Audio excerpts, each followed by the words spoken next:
Hi friends, ಯಾವಾಗಲೂ ಒಂದೇ ಥರ ಕಾಯಿ ಚಟ್ನಿ ತಿಂದು ಸಾಕಾಗಿದೆ ಅಂತ ಅನಿಸಿದರೆ ಈ ರೀತಿಯಾಗಿ ಒಂದು ಸಲ ಟೊಮ್ಯಾಟೊ ಮತ್ತು ಈರುಳ್ಳಿನ ಹಾಕಿಬಿಟ್ಟು ಚಟ್ನಿನ ಮಾಡ್ಕೊಳ್ಳಿ. ತುಂಬಾ ಟೇಸ್ಟಿಯಾಗಿ ಬರುತ್ತೆ. ಬನ್ನಿ ಹಾಗಿದ್ರೆ ಈರುಳ್ಳಿ ಮತ್ತು ಟೊಮ್ಯಾಟೊ ಚಟ್ನಿನ ಯಾವ ರೀತಿ ಮಾಡೋದು ಅಂತ ಹೇಳಿ ನೋಡೋಣ.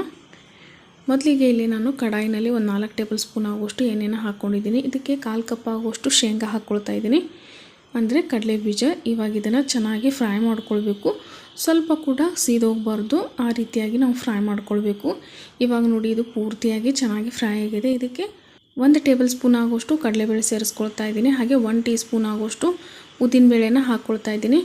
ಇದಕ್ಕೆ ಇವಾಗ ನಾನಿಲ್ಲಿ ಒಂದು ಈರುಳ್ಳಿನ ತೊಗೊಂಡಿದ್ದೀನಿ, ಸ್ಲೈಸ್ ಆಗಿ ಕಟ್ ಮಾಡಿಬಿಟ್ಟು. ಹಾಗೆ 5 ಹಸಿಮೆಣಸಿಕಾಯಿನ ತೊಗೊಂಡಿದ್ದೀನಿ. ಹಾಗೆ ಒಂದು 4 ಒಣಮೆಣಸನ್ನ ತೊಗೊಂಡಿದ್ದೀನಿ. 1 ಇಂಚ್ ಆಗುವಷ್ಟು ಹಸಿ ಶುಂಠಿ, ಒಂದು 5 ರಿಂದ 6 ಬೆಳ್ಳುಳ್ಳಿ ಹೆಸರು, 1 ಕಡ್ಡಿ ಆಗುವಷ್ಟು ಕರಿಬೇವು ತೊಗೊಂಡಿದ್ದೀನಿ. ಹಾಗೆ ಒಂದು 1/4 ಕಪ್ ಆಗುವಷ್ಟು ಫ್ರೆಶ್ ಆಗಿರುವಂಥ ಕಾಯಿನ ಕಟ್ ಮಾಡಿಬಿಟ್ಟು ತೊಗೊಂಡಿದ್ದೀನಿ. ಇವಾಗ ಕಡಾಯಿಗೆ ಇದನ್ನು ಸೇರಿಸ್ಕೊಳ್ತಾ ಇದ್ದೀನಿ.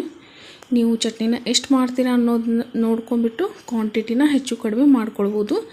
ಇವಾಗ ನೋಡಿ, ಇದನ್ನು ಕೂಡ ಕಡಾಯಿಗೆ ಸೇರಿಸ್ಕೊಂಡಿದ್ದೀನಿ. ಹಾಗೆ ಇದಕ್ಕೆ ಇವಾಗ ಒಂದು ಮೀಡಿಯಮ್ ಸೈಜ್ ಟೊಮೆಟೊನ ಸೇರಿಸ್ಕೊಳ್ತಾ ಇದ್ದೀನಿ. ಹಾಗೆ ಸ್ವಲ್ಪ ಕೊತ್ತಂಬರಿ ಸೊಪ್ಪನ್ನ ಜಾಸ್ತಿ ಹಾಕ್ಕೊಳ್ಳಿಕ್ಕೆ ಹೋಗಬೇಡಿ, ಇದಕ್ಕಿಂತ ಸ್ವಲ್ಪ ಕಡಿಮೆ ಹಾಕಿದರೂ ನಡೆಯುತ್ತೆ. ಇವಾಗ ನೋಡಿ, ಇದನ್ನು ಚೆನ್ನಾಗಿ ಫ್ರೈ ಮಾಡ್ಕೊಳ್ಬೇಕು. ಗ್ಯಾಸ್ನ ಲೋ ಟು ಮೀಡಿಯಮ್ನಲ್ಲಿ ಇಟ್ಬಿಟ್ಟು ಫ್ರೈ ಮಾಡ್ಕೊಳ್ಬೇಕು. ಸ್ವಲ್ಪ ಕೂಡ ಹಸಿ ವಾಸನೆ ಉಳಿಬಾರ್ದು. ಈರುಳ್ಳಿದಾಗಿರ್ಬೋದು, ಟೊಮ್ಯಾಟೊದಾಗಿರ್ಬೋದು, ಎಷ್ಟು ಚೆನ್ನಾಗಿ ಇದನ್ನು ನಾವು ಫ್ರೈ ಮಾಡ್ಕೊಳ್ತೀವೋ ಅಷ್ಟು ಚೆನ್ನಾಗಿ ಟೇಸ್ಟ್ ಬರುತ್ತೆ ಚಟ್ನಿದು. ಇವಾಗ ನೋಡಿ, ಇದು ಪೂರ್ತಿ ಎಲ್ಲನೂ ಚೆನ್ನಾಗಿ ಫ್ರೈ ಆಗಿದೆ, ನೋಡ್ತಾ ಇರ್ಬೋದು. ಪೂರ್ತಿಯಾಗಿ ಈರುಳ್ಳಿ ಎಲ್ಲ ಸಾಫ್ಟಾಗಿದೆ, ಟೊಮ್ಯಾಟೊ ಕೂಡ ಪೂರ್ತಿಯಾಗಿ ಸಾಫ್ಟಾಗಿದೆ.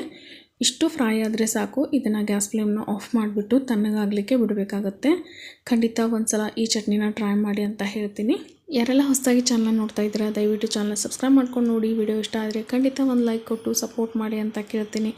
ಹಾಗೆ ಆದಷ್ಟು ಎಲ್ಲ ವಿಡಿಯೋಗಳನ್ನ ನಿಮ್ಮ ಫ್ಯಾಮಿಲಿ ಫ್ರೆಂಡ್ಸ್ ಜೊತೆಗೂ ಕೂಡ ಶೇರ್ ಮಾಡ್ಕೊಳ್ಳಿ. ಈ ಮುಖಾಂತರ ನಮ್ಮ ಚಾನಲ್ಗೆ ಇನ್ನೂ ಹೆಚ್ಚಿನ ಸಪೋರ್ಟ್ ಮಾಡಿ ಅಂತ ಕೇಳ್ಕೊತೀನಿ ಫ್ರೆಂಡ್ಸ್. ಇವಾಗ ನೋಡಿ, ಇದು ಪೂರ್ತಿ ಎಲ್ಲನೂ ತಣ್ಣಗಾಗಿದೆ. ಇದನ್ನು ಮಿಕ್ಸಿ ಜಾರ್ಗೆ ಹಾಕ್ಕೊಳ್ತಾ ಇದ್ದೀನಿ. ಹಾಗೆ ರುಚಿಗೆ ತಕ್ಕಷ್ಟು ಉಪ್ಪನ್ನ ಸೇರಿಸ್ಕೊಂಡಿದ್ದೀನಿ. ಇದಕ್ಕೆ ಒಂದು ಅರ್ಧ ಕಪ್ ಆಗುವಷ್ಟು ನೀರನ್ನ ಸೇರಿಸ್ಕೊಂಡು ರುಬ್ಕೊಳ್ಬೇಕಾಗತ್ತೆ. ನೋಡಿ, ಈ ರೀತಿಯಾಗಿ ನೈಸಾಗಿ ನಾನು ಪೇಸ್ಟ್ ಮಾಡ್ಕೊಂಡಿದ್ದೀನಿ. ನಿಮಗೆ ಸ್ವಲ್ಪ ಏನಾದರೂ ಚಟ್ನಿ ತರಿ ಆಗಬೇಕಂದ್ರೆ ಆ ರೀತಿಯೂ ನೀವು ರುಬ್ಕೊಳ್ಬೋದು. ನಾನಿಲ್ಲಿ ಪೂರ್ತಿ ನೈಸಾಗಿ ರುಬ್ಕೊಂಡಿದ್ದೀನಿ. ಇವಾಗಿದು ಚಟ್ನಿ ರೆಡಿಯಾಗಿದೆ. ನೀವು ಇದನ್ನು ಹಾಗೇನೂ ತಿನ್ಬೋದು, ಒಗ್ಗರಣೆ ಇಲ್ಲದೆ. ಆದರೆ ಒಗ್ಗರಣೆ ಹಾಕಿದರೆ ಇನ್ನೂ ಕೂಡ ಸ್ವಲ್ಪ ಟೇಸ್ಟಿಯಾಗಿ ಬರುತ್ತೆ. ಇವಾಗ ಇದನ್ನು ನಾನು ಬೇರೆ ಬೌಲಲ್ಲಿ ತಕ್ಕೊಳ್ತಾ ಇದ್ದೀನಿ. ಇದಕ್ಕೆ ಸಿಂಪಲ್ ಆಗಿರುವಂಥ ಒಂದು ಒಗ್ಗರಣೆನ ಮಾಡ್ಕೊಳ್ಬೇಕಾಗತ್ತೆ. ಈ ಚಟ್ನಿ ರಾಗಿ ರೊಟ್ಟಿಗಾಗಿರ್ಬೋದು, ದೋಸೆಗಾಗಿರ್ಬೋದು, ಚಪಾತಿಗೆ, ಇಡ್ಲಿಗೆ, ಪಡ್ಗೆ ಎಲ್ಲದಕ್ಕೂ ಸೂಪರಾಗಿರುತ್ತೆ ಅಂತ ಹೇಳ್ತೀನಿ. ಇವಾಗ ನೋಡಿ, ಒಂದು ಚಿಕ್ಕ ಪಾತ್ರೆ ಇಟ್ಕೊಂಡಿದ್ದೀನಿ.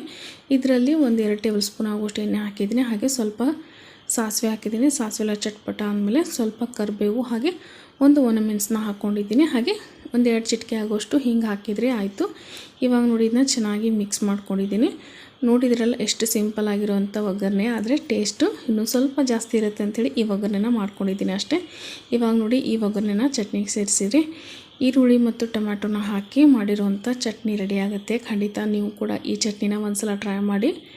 ತುಂಬಾ ಎಲ್ಲರೂ ಇಷ್ಟಪಟ್ಟು ತಿಂತಾರೆ. ನಮ್ಮ ಮನೆಯಲ್ಲಂತೂ ಈ ಚಟ್ನಿ ಮಾಡಿದರೆ ಇಡ್ಲಿ ದೋಸೆಗಿಂತ ಈ ಚಟ್ನಿನೇ ಜಾಸ್ತಿ ಖಾಲಿ ಮಾಡ್ತಾರೆ, ಅಷ್ಟು ಟೇಸ್ಟಿಯಾಗಿರುತ್ತೆ.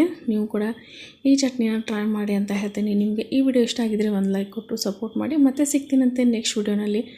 ಅಲ್ಲಿವರೆಗೂ ಎಲ್ಲರಿಗೂ thank you so much for watching.